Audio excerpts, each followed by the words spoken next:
यदि दो बिंदुओं कैपिटल ए तथा कैपिटल बी पर वैद्युत विभव क्रमशः 2 वोल्ट, है ना।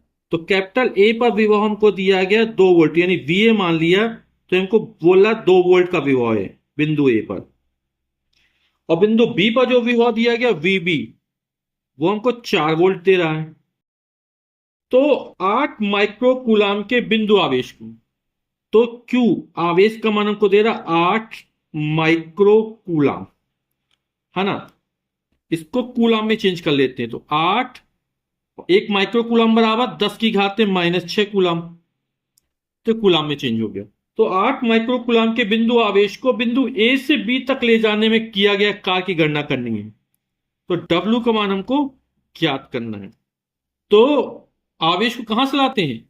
एकांक धन परीक्षण आवेश को अनंत से वैद्युत क्षेत्र तक लाने में जो कार्य करना पड़ता वह क्या कहलाता है? वैद्युत विभव कहलाता है।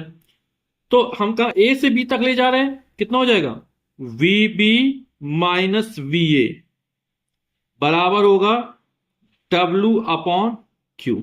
अब मान रख देते हैं, वीबी का मान 4 वोल्ट है, माइनस वीए का मान 2 वोल्ट है, डब्ल्यू का मान हमको ज्ञात करना है, और क्यू का मान 8 × 10⁻⁻6 हो जाएगा। इसको सॉल्व कर लेते हैं आगे। तो 4 में से 2 जाएगा, बचेगा 2, बराबर हो जाएगा W/8 × 10⁻⁶। क्रॉस मल्टीप्लाई कर देंगे तो डब्ल्यू का मान निकल आएगा 8×16 × 10⁻⁻6। ठीक। और कार का मतलब क्या होता है? जूल होता है। तो यही हमारा आंसर हो जाएगा।